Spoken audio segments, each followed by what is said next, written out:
আগামীকাল বড় ভাইজানের এই মাঠে বড় প্রোগ্রাম, দীর্ঘদিন বাদে আবার মাঠে নেমেছে। তো দেখা যাচ্ছে এই দুর্যোগপূর্ণ আবহাওয়ায় অনেকেই ধোঁয়াশার মধ্যে আছে, আদৌ প্রোগ্রামটা হবে কি না, কী বলবেন এই কালকের প্রোগ্রামের বিষয়ে?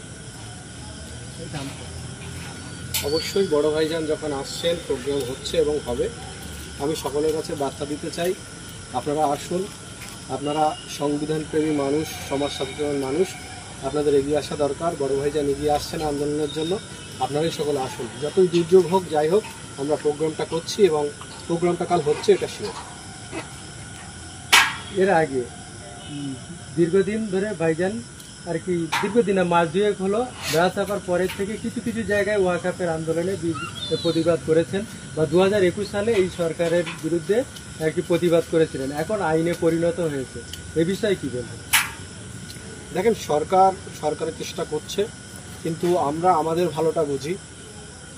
সংবিধান প্রেমী যারা মানুষ, তারা কখনোই চায় না এই কালা আইন প্রতিষ্ঠিত হোক।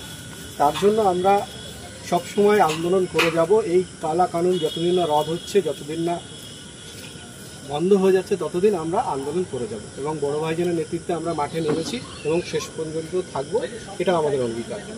কালকে এই যে ওয়াকাফ এই আইনের প্রতিবাদের সঙ্গে আরেকটা হচ্ছে অভিযোগ আপনারা নিয়ে এসছেন, সেটা হচ্ছে পেহেলগাঁয়ে বর্বরোচিত আক্রমণ, কি বলবেন এই বিষয়ে? হ্যাঁ, এটা অত্যন্ত দুঃখজনক। 22শে এপ্রিল 2025 ভারতবর্ষের কাশ্মীরের পেহেলগাঁওয়ে যে বর্বরোচিত সন্ত্রাসবাদী হামলা হয়েছে, তার নিন্দা সবসময় ফুরফুরা বা আহলে সুন্নাতুল জামাত করে। আমরা দত্তপুকুর থানা শাখা কমিটির পক্ষ থেকেও এই বর্বরোচিত সন্ত্রাসবাদী হামলার ধিক্কার জানাই এবং আমরা চাই এই সন্ত্রাসবাদ নির্মূল হোক ভারতবর্ষের থেকে, কেন সারা পৃথিবী থেকে এই সন্ত্রাসবাদ নির্মূল হোক, এটা আমরা চাই। অবশ্যই ভালো লাগছে, বড় ভাইজান ময়দানে নেমেছেন।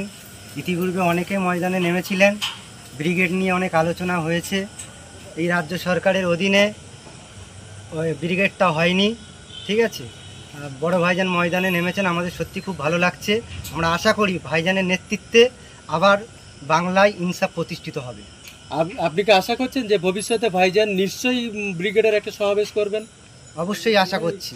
আচ্ছা, আপনাদের এখানে আসার পথ নির্দেশটা যদি একটু বলেন। পথ নির্দেশটা আমাদের দত্তপুকুর থানার কেসিআর আছেন, তিনিই বলেন আপনার ভাইজান পথ নির্দেশ।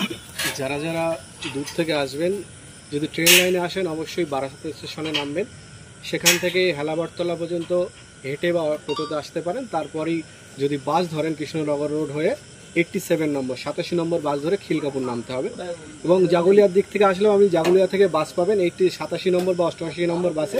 খিলকাপুর মোড় নেমে আধা সেকেন্ডের পথ, মানে 30 সেকেন্ডের পথ, তারপরেই খিলকাপুর ঈদগাহ ময়দান, সেই মাঠেই প্রোগ্রামটা হচ্ছে। আপনার কেমন লাগছে কালকে যে ভাইজান আসবে? খুব ভালো লাগছে আমাদেরকে। এমনি তো আমরা 2015-16 সাল থেকে আমরা ওয়াকাফ নিয়ে আন্দোলন করছি, তো স্বাভাবিকভাবেই আজকে সারা বাংলার মানুষ আমাদের সঙ্গে সাথ দিয়েছে, আন্দোলন করছে। এতে আমরা খুশি যে ভাইজানের সাথে সবাই এখন আসছে এবং সবাই ভুল বুঝতে পারছে যে ভাইজানের আগামী দিনের, বিগত দিনের যে আন্দোলন ছিল সেটা সঠিক এবং ন্যায়। সবাইকে আসতে বলবেন না?